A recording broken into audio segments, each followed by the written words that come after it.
is that people measure their status and their net worth relative to people around them. Like there is no such thing as an objective measure of wealth where it's like, once you hit X dollars, you're wealthy. Everything is just relative to those around you. The rich are getting richer by the day, and effortlessly. It's not just luck or being in the right place at the right time. What they possess is a blend of strategy, insight, and an approach to money that they almost keep secret. In this video, we are going to reveal their secret. We will tell you what the rich never tell about making millions. And guiding us through this video will be none other than Morgan Housel, a financial genius whose insights have earned him a spot among MarketWatch's top 50 influential people in the market. Let's get started. Because they're all chasing the status of money, and the only scorecard is relative to other people who are also doing well around you. Our society believes that wealth and status belong together. But let's take a step back and think about it. Sure, in many circles, flashing your wealth is like a badge of honor. But does it have to be this way? Not necessarily. For example, let's say you own a Lamborghini. If you drive one, people turn their heads, right? It screams success. But what if you were in a place where Lambos are as common as taxis? Suddenly, your fancy car is not turning heads anymore. That's the thing about wealth. Its power to impress is all about how rare it is in your circle. This whole chase for wealth, it has become a game where the rules are about looking better than the next person. You get a big house, a nice car, and designer clothes, not just because they are nice, but because they tell the world you are doing well. But the goalposts keep moving. You get a nice car, but your neighbor gets an even nicer one. Why do we even care? Well, deep down, many of us link how much we are worth with what we own. It's like a mental shortcut. See, a rich person thinks successful, but the truth is, this turns into an endless race. You might have a lot of stuff, a lot of money, but if everyone around you has the same or more, you might not feel that rich after all.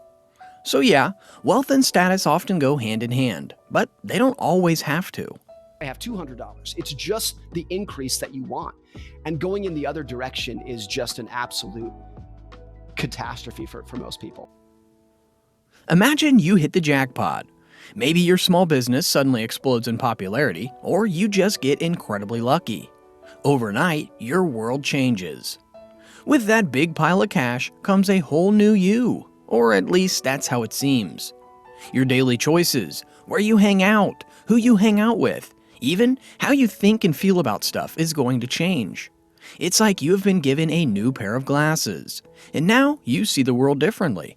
Sometimes it is for the better. Maybe you're more generous or feel freer to pursue your passions.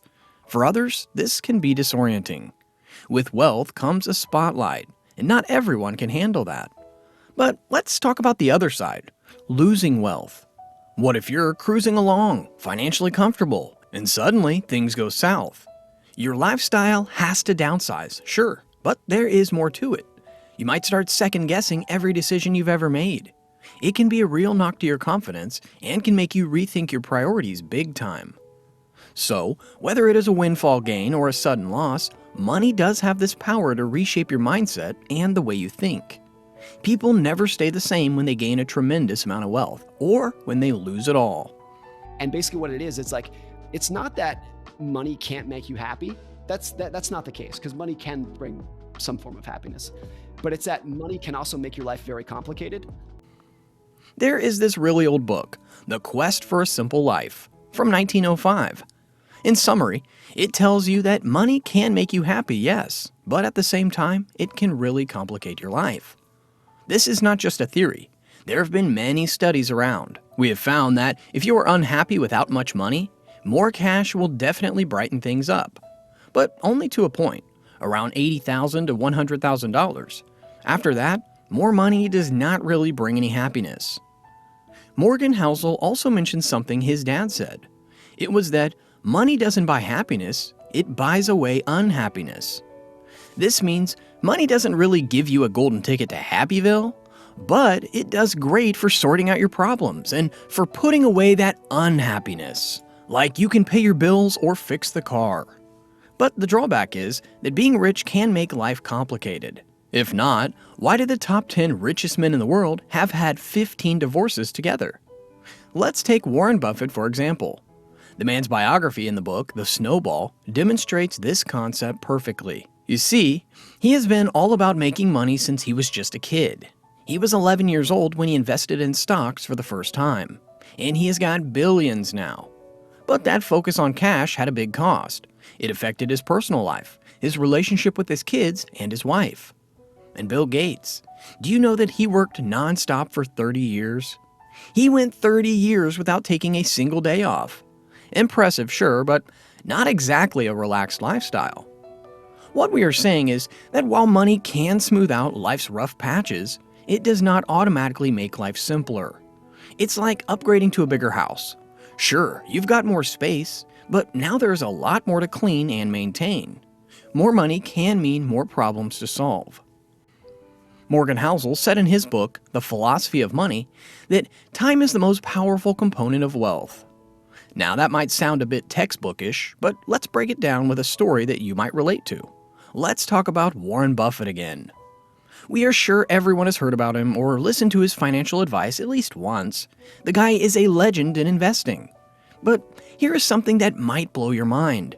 It's not just that he is good at investing, it's that he's been doing it since he was a kid. You see, Warren Buffett's net worth is around $120.6 billion. But get this, $84.2 billion of that came after he turned 50. In fact, most of it, around $81.5 million, piled up after he was 65.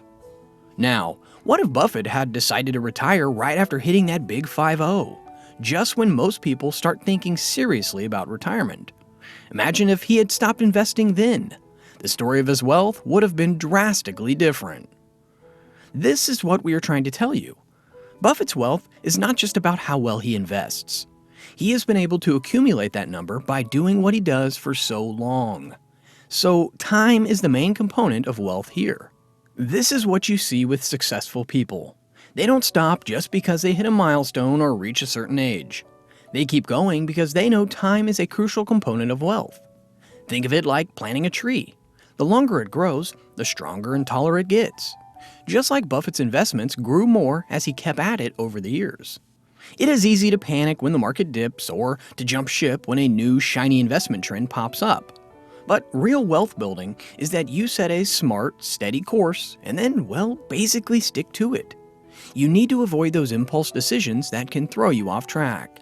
If you look historically, it's perfectly normal. And to understand that and contextualize that is probably the most important investing skill. Investing is like riding a roller coaster. Markets are inherently fickle. They swing up and down, and that's where most people trip up. So, having the nerve to stick it out, even when your gut is doing somersaults, that's where you win the game.